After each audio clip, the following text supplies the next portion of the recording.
उप मुख्यमंत्री बचा पाएंगे अपनी इज्जत? पहले फेज में डिसाइड होगी कई बड़े चेहरों की किस्मत। क्या बिहार को मिलेगा राघोपुर से फिर से मुख्यमंत्री? क्या जेल में बंद मोकामा के राजा बन पाएंगे अनंत सिंह? नमस्कार, स्टार टीवी बिहार देख रहे हैं आप और मैं आपके साथ वंदना। बिहार चुनाव के पहले चरण के लिए कल वोट डाले जाएंगे। राज्य के 18 जिलों के 121 सीटों पर कल मतदान होने हैं। इनमें कुछ ऐसी सीटें हैं जहां पूरे देश की नजर टिकी हुई है। जी हां, ये हॉट सीट बन गए हैं। ये न सिर्फ राजनीतिक समीकरणों को बदल सकती हैं, बल्कि कई बड़े चेहरों की किस्मत भी तय करेंगी। इन सीटों पर मुकाबला सिर्फ दलों का नहीं, बल्कि व्यक्तित्व, लोकप्रियता और रणनीति का भी है। मोकामा से लेकर महुआ तक इन 10 सीटों पर सियासी पारा चरम पर है।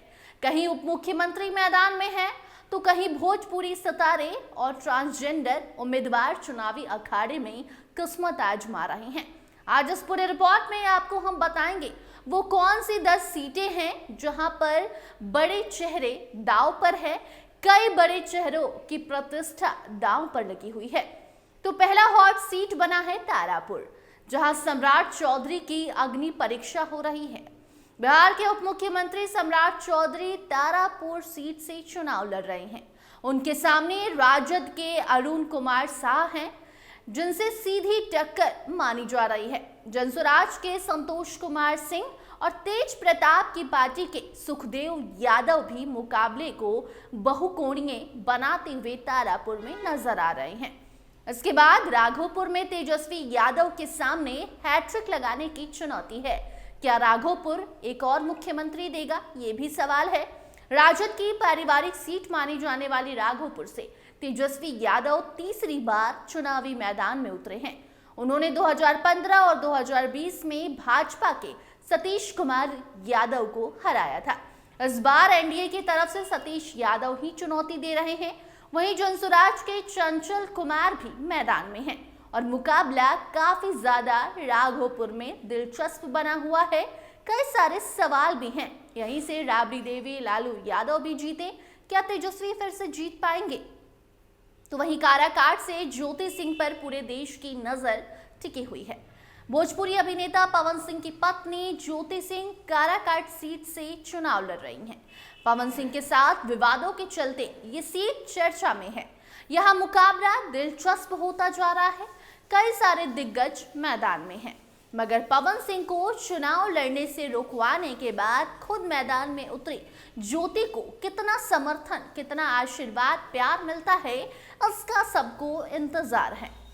अब बात करते हैं चौथे नंबर पर भोरे से ट्रांसजेंडर उम्मीदवार प्रीति किन्नर दे रही हैं शिक्षा मंत्री को चुनौती। जी हां, गोपालगंज की भोरे सीट से ट्रांसजेंडर महिला प्रीति किन्नर जनसुराज पार्टी से चुनाव लड़ रही हैं। यहां जेएनयू छात्र संघ के पूर्व अध्यक्ष धनंजय भाकपा माले और शिक्षा मंत्री सुनील कुमार के बीच मुकाबला है। ये सीट सामाजिक बदलाव की मिसाल 14 तारीख को बन सकती है। यहाँ कल ही वोटिंग है। अब बात करें विवादों में रहा मोकामा सीट, जहां बाहुबलियों की प्रतिष्ठा अब दांव पर लगी है और इस टक्कर ने मोकामा को हॉट सीट बना दिया है। मोकामा सीट पर 2 बाहुबली आमने सामने हैं। एक तरफ जदयू के अनंत सिंह हैं, जिनकी गिरफ्तारी चर्चा में है, जेल में बंद है, तो दूसरी तरफ राजद के टिकट पर सूरजभान सिंह की पत्नी वीणा देवी मैदान में है। जनसुराज समर्थक दुलार चंद यादव के हत्या ने माहौल को और भी ज्यादा गर्मा दिया है। जनसुराज के पीयूष प्रियदर्शी मैदान में हैं, जिनके लिए दुलार चंद वोट मांग रहे थे। अब देखना होगा कि दुलार चंद कांड ने किस प्रत्याशी को कितना प्रभावित किया है, किसको कितना समर्थन और किसको विरोध का सामना मोकामा में करना पड़ सकता है।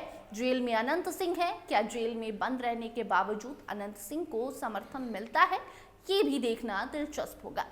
अब बात करें अलीनगर की, तो मैथिली ठाकुर पर सबकी निगाहें टिकी हुई हैं। लोक गायिका मैथिली ठाकुर बीजेपी के टिकट पर अलीनगर से चुनाव लड़ रही हैं। ये उनका पहला चुनाव है। उनका मुकाबला राजद के विनोद मिश्रा से है। बीजेपी उनकी लोकप्रियता को वोट में बदलने की कोशिश कर रही है।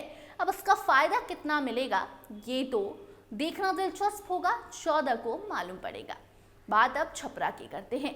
छपरा की चुनौती क्या पार कर पाएंगे खेसारी लाल यादव? जी हाँ, भोजपुरी सुपरस्टार खेसारी लाल यादव राजद के टिकट पर छपरा से अपनी किस्मत आजमा रहे हैं। उनका मुकाबला बीजेपी की छोटी कुमारी से है। निर्दलीय राखी गुप्ता भी मुकाबले को त्रिकोणीय बना रही हैं। जंसुराज से जेपी नारायण भी मैदान में है और इसी बीच पवन सिंह भी खेसारी की चुनौती भाजपा के लिए छपरा में प्रचार करके बढ़ा चुके हैं। अब देखना होगा कि इनमें से आगे कौन निकलता है और कौन पीछे रह जाता है। अब इसका साथ ही लखीसराय भी हॉट सीट बना है, कारण डिप्टी सीएम विजय सिन्हा बनाम अमरीश कुमार है। आपको बता दें कि बिहार के दूसरे उप मुख्यमंत्री विजय कुमार सिन्हा लखीसराय से लगातार विधायक रहे हैं। 2020 में उन्होंने कांग्रेस के अमरीश कुमार को हराया था।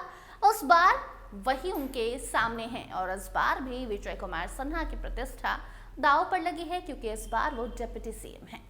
अब 9वें नंबर पर तेज प्रताप यानी कि महुआ की बात करेंगे।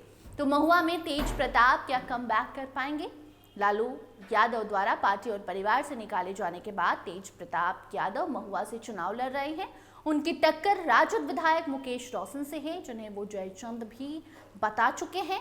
वहीं सामने एलजेपी के संजय कुमार सिंह ने मुकाबले को त्रिकोणीय बनाया है। तो देखना दिलचस्प होगा कि तेज प्रताप की वापसी महुआ में होती है या नहीं। इसके साथ ही पटना के बांकीपुर सीट पर क्या फिर से नितिन नवीन का डंका बजेगा? ये सवाल भी अब सामने आ रहा है। पटना के शहरी सीट बांकीपुर, जहां बीजेपी के नितिन नवीन लगातार जीतते आ रहे हैं, इस बार भी पार्टी ने उन पर भरोसा जताया है। उन्हें चुनौती देने के लिए राजद ने रेखा गुप्ता को उतारा है। वहीं दूसरी तरफ जनसुराज की उम्मीदवार भी यहां से लड़ रही हैं।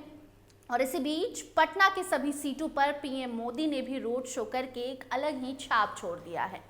तो इसका असर कितना होता है, ये देखना दिलचस्प होगा। तो ये वो 10 सीट है जिन पर कल वोटिंग होगी।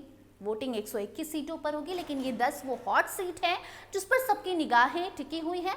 बाकी कल शाम तक तय हो जाएगा कि इन 10 सीटों पर जिसकी चर्चा खूब हो रही है, जो हॉट सीट कल पहले फेज के तमाम 121 सीटों में से 10 सीटों पर जिस पर लोगों की निगाहें हैं, इस पर जनता क्या फैसला करती है, ये कल शाम तक मतदान के बाद तय हो जाएगा। परिणाम 14 को आएगा, लेकिन कल शाम तक बॉक्स में सब कुछ लोगों की, जो विधायकों की प्रतिष्ठा है वो बंद हो जाएगी। जो 14 तारीख को पिटारा खुलेगा तो सब कुछ क्लियर हो जाएगा। एक एक अपडेट आप तक हम जरूर पहुंचाते रहेंगे। देखते रहिए स्टार टीवी बिहार। धन्यवाद।